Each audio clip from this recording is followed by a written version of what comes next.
feeling more intense than starting over? If you deleted your homework the day before it was due, as I have, or if you left your wallet at home and you have to go back after spending an hour in the commute. If you won some money at the casino and then put all your winnings on red but it came up black. If you got your best shirt dry cleaned before a wedding and then immediately dropped food on it. If you won an argument with a friend and then later discovered that they just returned to their original view. Starting over is harder than starting up. If you're not ready for that, like if you've already had a bad day, then what you're about to go through might be too much. Feel free to go away and come back. I'll be here. Alright, thanks for coming with me on this trip. I'll understand if you have to take a break at any point. Just find a safe place to stop and quit the game. And don't worry, I'll save your progress, always, even your mistakes.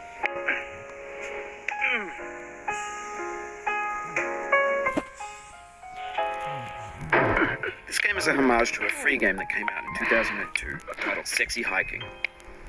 The author of that game was Jazzuo, a mysterious Czech designer who was known at the time as the father of B games. And B games are rough assemblages of found objects. Designers slap them together very quickly and freely, and they're often too rough and unfriendly to gain much of a following. They're built more for the joy of building them than as polished products. In a certain way, Sexy Hiking is the perfect embodiment of a B game. It's built almost entirely out of found and recycled parts, and it's one of the most unusual and unfriendly games of its time. In it, your task is simply to drag yourself up a mountain with a hammer. And that act of climbing, in the digital world or in real life, has certain essential properties that give the game its flavor. No amount of forward progress is guaranteed. Some cliffs are too sheer or too slippery, and the player is constantly, unremittingly in danger of falling and losing everything. Anyway, when you start Sexy Hiking, you're standing next to this dead tree that blocks the way to the entire rest of the game. It might take you an hour to get over that tree, and a lot of people never got past it. You prod and you poke at it, exploring the limits of your reach and your strength, trying to find a way up and over. And there's a sense of truth in that lack of compromise. Most obstacles in video game worlds are fake. You can be completely confident in your ability to get through them once you have the correct method, or the correct equipment, or just by spending enough time. In that sense, every pixelated obstacle in Sexy Hiking is real. The obstacles in Sexy Hiking are unyielding, and that makes the game uniquely frustrating. But I'm not sure Jazzuo intended to make a frustrating game. The frustration is just essential to the act of climbing, and it's authentic to the process of building a game about climbing. A funny thing happened to me as I was building this mountain. I'd have an idea for a new obstacle, and I'd build it, test it, and it would usually turn out to be unreasonably hard. But I couldn't bring myself to make it easier. It already felt like my inability to get past the new obstacle was my fault, as a player rather than as a builder. Imaginary mountains build themselves from our efforts to climb them, and it's our repeated attempts to reach the summit that turns those mountains into something real.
When you're building a video game world, you're building with ideas. And that can be like working with quickset cement. You mold your ideas into a certain shape that can be played with. And in the process of playing with them, they begin to harden and set until they're immutable, like rock.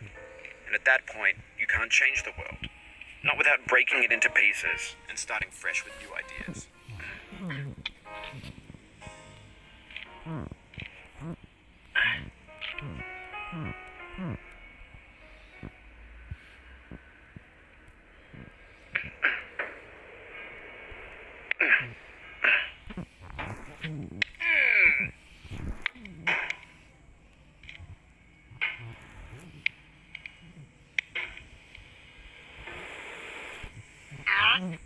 For years now, people have been predicting that games would soon be made out of prefabricated objects, bought in a store and assembled into a world. And for the most part, that hasn't happened, because the objects in the stores are trash. I don't mean they look bad or that they're badly made, although a lot of them are. I mean they're trash in the way that food becomes trash as soon as you put it in the sink. Things are made to be consumed and used in a certain context, and once the moment is gone, they transform into garbage. In the context of technology, those moments pass by in seconds. Over time, we've poured more and more refuse into this vast digital landfill that we call the internet. It now vastly outnumbers and outweighs the things that are fresh and untainted and unused. When everything around us is cultural trash, trash becomes the new medium, the lingua franca of the digital age. And you can build culture out of trash, but only trash culture. Be games, be movies, be music, be philosophy.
You just lost a lot of progress.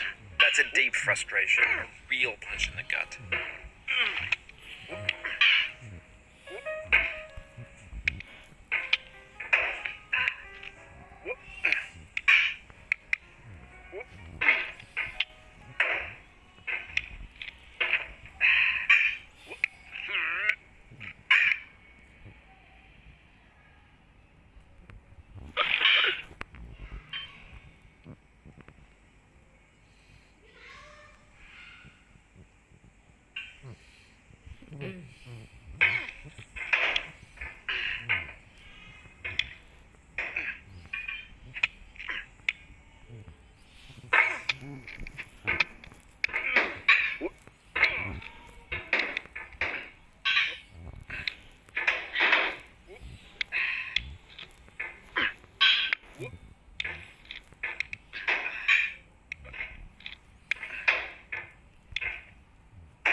Maybe this is what digital culture is.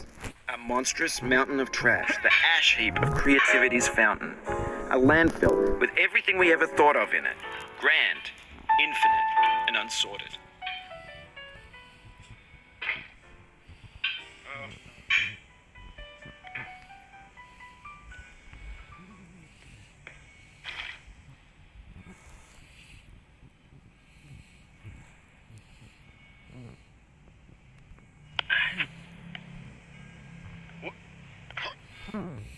There's 3D models of breakfast, Gen X's fanfic novels, Scan magazines, green screen Shia LaBeouf, banned stuff scenes on LiveLeak.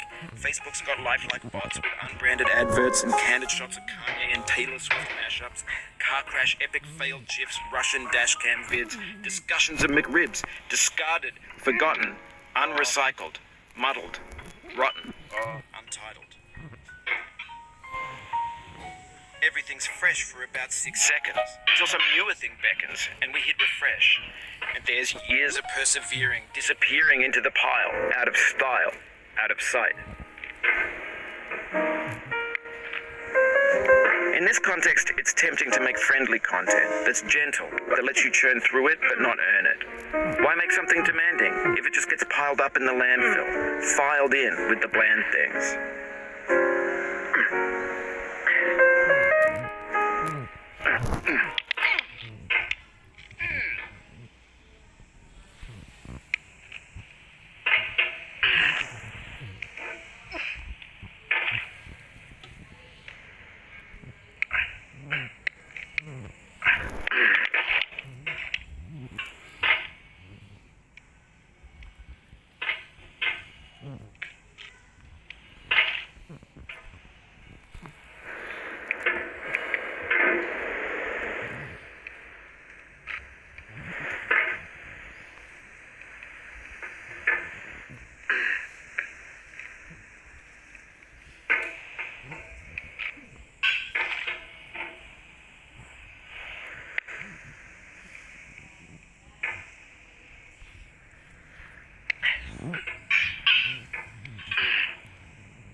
What?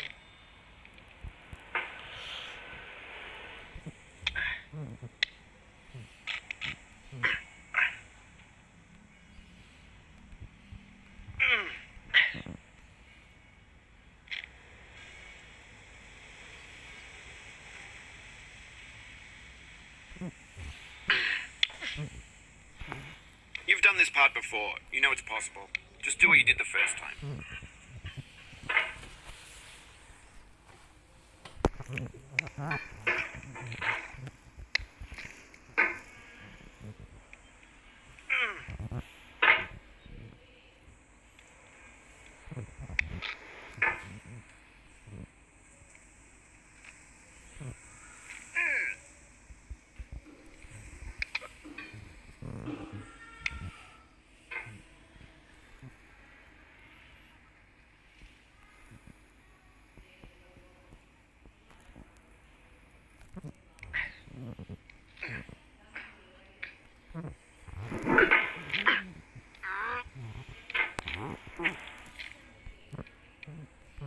Oof, sorry about that.